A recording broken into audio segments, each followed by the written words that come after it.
Hillary, because to some degree we think of Hillary as Obama's third term. But it's not quite like that. You know, Obama at the end of the day is an ideologue. He's an ideologue. He wants to, in his own cuckoo phrase, remake America. Now, his vision of America is pathetic, it's destructive. I predicted in the movie 2016, I said, number one, this man will double the national debt. He's done it. Number two, he will reduce America's influence in the world. He's done it. Number three, he will undermine our allies and strengthen our enemies. He's done it. We're not talking here about a perspective. I'm not just alleging my point of view, but somebody else has a different point of view. You can simply count our allies and see if we have more or fewer of them. Mubarak was our ally in Egypt. Where is he? He's gone. Gaddafi wasn't an ally, but he was doing business with us since the Iraq War, outing terrorists, paying reparations. Where's Gaddafi? He's dead. Assad in Syria is our enemy. Where is he? He's consolidating in power. He's still there. The mullahs in Iran are our deadly enemy. Where are they? They're stronger than ever. We're making treaties with them now, apparently. Throws me back to the old saying, what do you call a dictator who has nuclear weapons? The answer, sir. Sir. Now, for all that, and for all the damage that Obama has done, and poor deluded man, I don't even think he knows it. From his own twisted perspective, he's helping America. But Hillary is different. Hillary is not an ideologue. The Clintons can't be understood purely in that way. This is what throws me back to my days in the confinement center, because these are two racketeers. These are two people, two partners in crime. Their whole modus operandi is based on that. Even if we think back to their marriage, think of how this very odd arrangement came about. What do you think actually happened? Do you think Bill pursued Hillary? Does that seem likely? Isn't it more likely?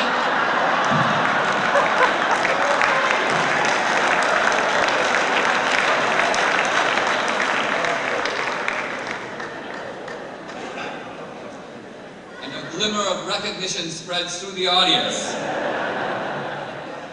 No. Bill never needed Hillary, because Bill already had the political magnetism. Hillary needed Bill, but Hillary had a problem. How do I get Bill? Well, he's hard enough to get Bill. But if I get Bill, how do I keep him? Because he's going to be gone in 15 minutes with someone else. So Hillary's cunning little brain got to work. And she realized, the way I keep Bill is I've got to perform a lifelong service for him, on which he becomes completely dependent. So this man is obviously a sex addict. He's a predator, and Hillary knew it. And the press, you know, has put out this squid-like cloud of rhetoric of Hillary as the wronged wife. Hillary knew all about Bill at Yale. Hillary knew from the beginning, from the early campaigns, campaign managers would hand her lists of women that Bill had been. Hillary knew. Hillary's whole point is, I know. That's why I'm needed. I'm the enabler. I'm the facilitator.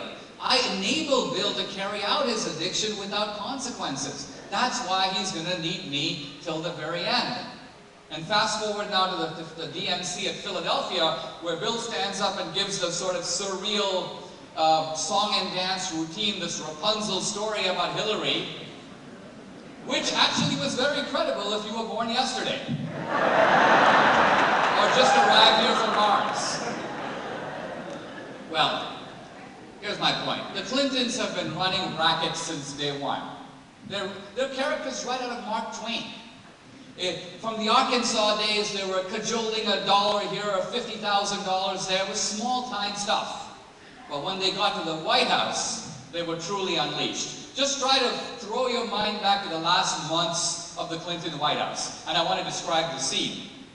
First of all, the Clintons are renting out all the Lincoln bedroom for cash. Hillary, with an aide, is going through the White House, essentially looting the place. Taking Norman Rockwell paintings off the wall, curios out of the cabinets, putting them in a truck and dispatching them to Chappaqua. Later, the Secret Service goes and has to recover some of this stuff, and they are forced to return it, stuff they stole. And third, they're selling pardons to big-time racketeers, felons, and tax cheats for money.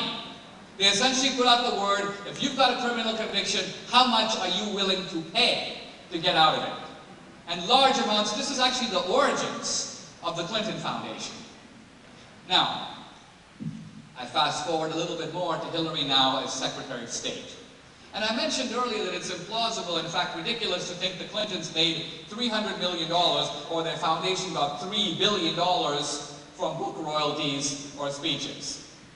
But that being said, this is the Clinton modus operandi when Hillary was Secretary of State. When Bill Clinton retired from the White House, his speaking fee was $150,000.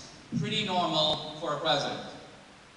But when Hillary became a senator, his speaking fee tripled to about $400,000. And then when Hillary became Secretary of State, it moved to the $500,000 to $750,000 range. Very interesting. Bill gets $750,000 for speaking pure rubbish for 15 minutes. You think people are actually paying for the speech? No. What the Clintons set up was, if you are a powerful entity, Goldman Sachs, the government of Saudi Arabia or Qatar, a Canadian billionaire who wants access to minerals in Kazakhstan, Russian oligarchs who want to control US uranium. The main thing is you have to show a willingness to pay. And step one is you've got to bring Bill in to give a speech. So the speech is a bribe. It's a down payment. But it's only a down payment. It shows it's earnest money to show you're serious. And then you say what you want. A group of Asian Indians wanted Hillary Clinton to switch her position on the India nuclear deal, which she was against. But the Indian government was for. And so all these rich Indians start courting the Clintons. They're inviting Bill to give speeches. And once they start paying Bill for those speeches, Hillary has a change of heart. She now favors the Indian nuclear deal. And then tens of millions of dollars flow into the Clinton Foundation. And this happens again and again and again and again. We give 2 examples in the movie. I give about 8 in my book. There are about 30 in the book called Clinton Cash by Peter Schweitzer. This is their modus operandi, and in fact, they admit it. The Clintons admit step 1, they admit step 2, they admit step 3.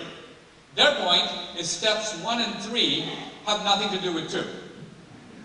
They took the money, they changed policy, and they took a whole lot more money, but the taking of the money was unrelated to the switch of position which apparently occurred due to enlightenment. A kind of Buddhist nirvana state.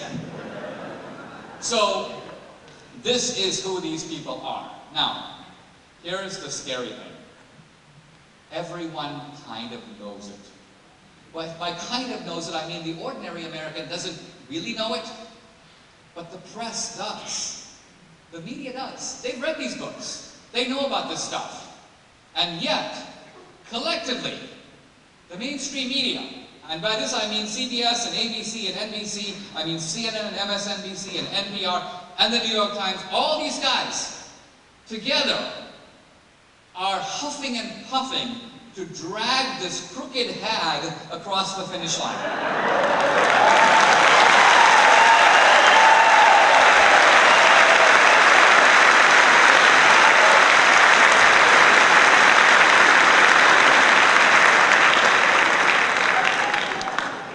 And this is the same cabal that is actually responsible for the great lies and distortions of American history. I say things in the movie that startle people. We had a black guy who was playing a slave in the movie, and this guy wasn't political. He auditioned for the movie, he's an actor, and as he watched the movie and he saw the things we were shooting, and I made the statement in the film, in 1860, the year of the Civil War, no Republicans owned slaves. 0. All the slaves in the entire country were owned by Democrats. Now, this is a very bold statement. It's actually quite easy to refute. All you have to do is give me a list of 10 Republicans who own slaves, and I would have to take it back. But no one has been able to do that.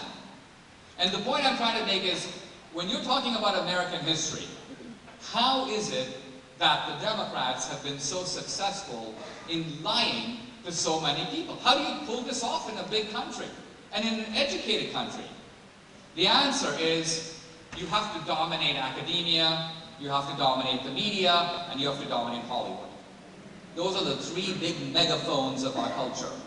You dominate those 3, you can put out a whole bunch of disinformation and lies, and even if somebody else knows differently, they don't have a big enough megaphone to say so. There's no one to hear them. A lot of my career, I've been a scholar, a think tank guy, a writer, a speaker. The reason I started making movies is I realized I can't say what I know if I don't have a megaphone. And I got the idea of making movies from, believe it or not, Michael Moore. Remember,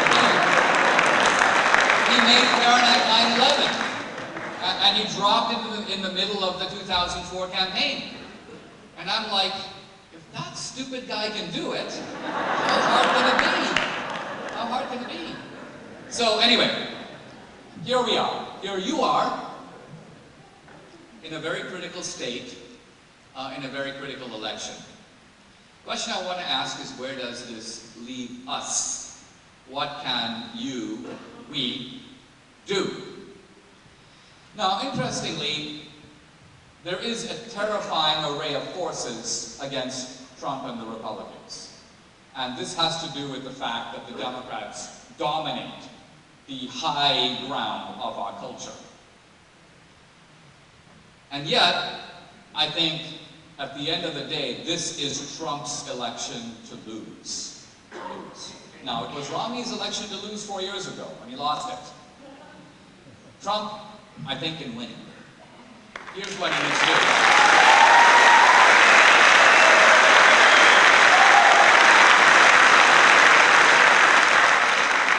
So one thing that Trump needs to do is he has to show the American people he's not crazy. This is not an attack on Trump.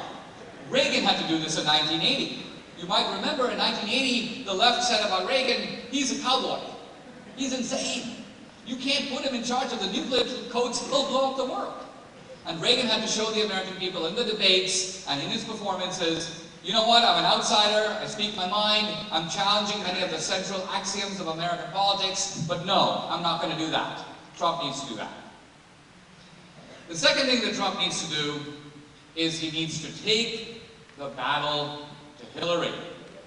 And here I have to say that we have a candidate that has more daring than any Republican in my lifetime, including me.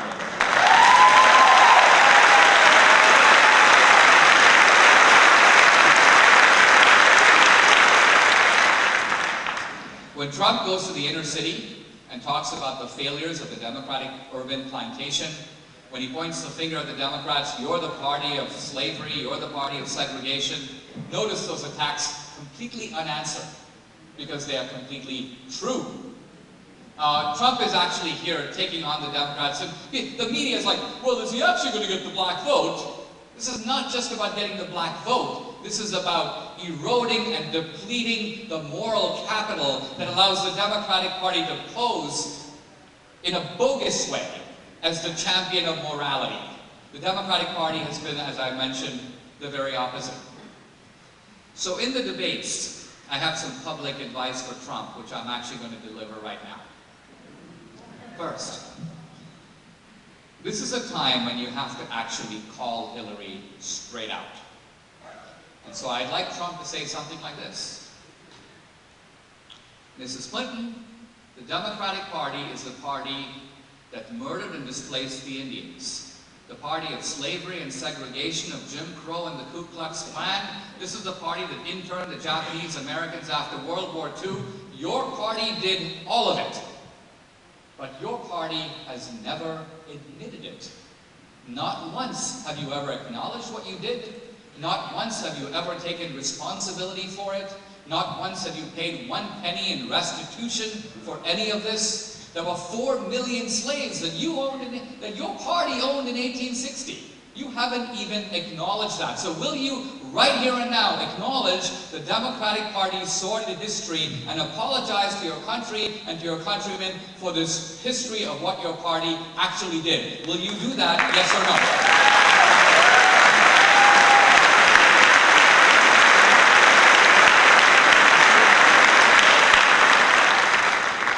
And number 2, Mrs. Clinton, you have seen a huge increase in your personal fortune.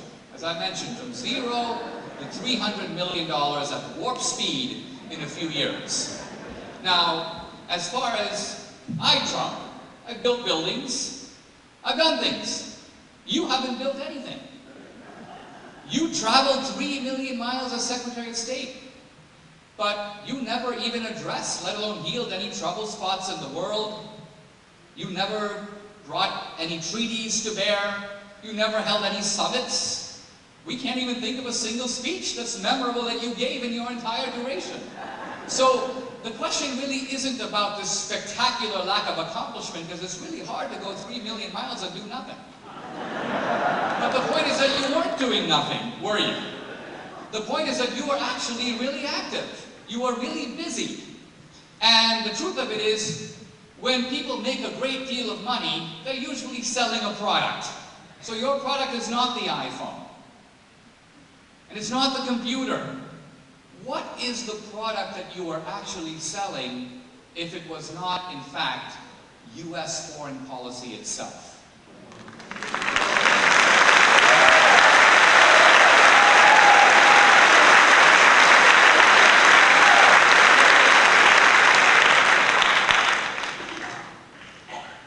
DVD of Hillary's America comes out October 11th. Now, most of the people who saw this movie in the theater are most likely conservatives and Republicans. I've seen Democrats who have watched it, and the effect on them is transformation. It's discombobulating. It's very profound. Minorities can't believe it. You know, there was a famous writer, it might have been even Tolkien, I can't remember now. Before Tolkien says that when he read the Bible for the first time, he made a single notation in the margin. Important if true. Important if true. This film, when it's seen by minorities, by Hispanics, by blacks, it hits them with the force of a revelation. Is the stuff in this movie true? Because if it's true, it actually has huge implications for how I think of myself, for which party I give my allegiance to, so on. Here's where I'm going with this. These DVDs come out October 11th. I'd like you to take on the task of helping us get the word out. Most of us greatly underestimate our own influence. We say, oh, gee, I only have 80 friends on Facebook. Well, each of them has 80 friends on Facebook. So there's a multiplier effect in the influence that you actually have. There are approximately 3 to 5 million swing voters in this country. And they are sitting in about 9 states, including this one. The names and addresses of those swing voters is known. The RNC has it, Trump has it, the super PACs have it. So it is within their power, it's not within my power, but it's within their power, to take the DVD of Hillary's America and drop it in the mailboxes of 3 to 5 million swing voters in all the 9 states.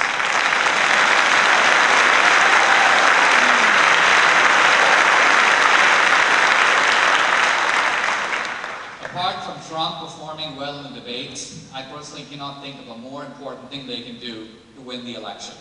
The effect of the movie on people on the other side watching it is very profound. So, to the degree that all those guys contact you and go, hey, will you do this for us? Do it.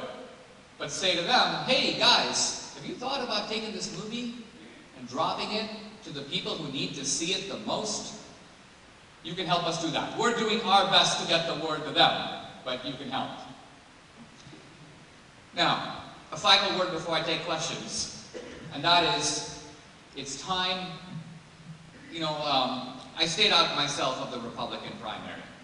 It was a little bit of a cage fight, and I totally realized that there was a lot of acrimony, and it was more mean-spirited than I've seen a Republican primary be in the time I've been in the United States. So I totally understand the phenomenon that goes by the name Never Trump. Debbie and I, my wife and I, were married March 19th by Rafael Cruz, Ted Cruz's dad. So we are friendly with a whole bunch of guys on the Republican side of the aisle. Now, this being said, there is a time in politics when nonsense has to stop. And it is time now for the Never Trump nonsense to stop. Stop the meeting.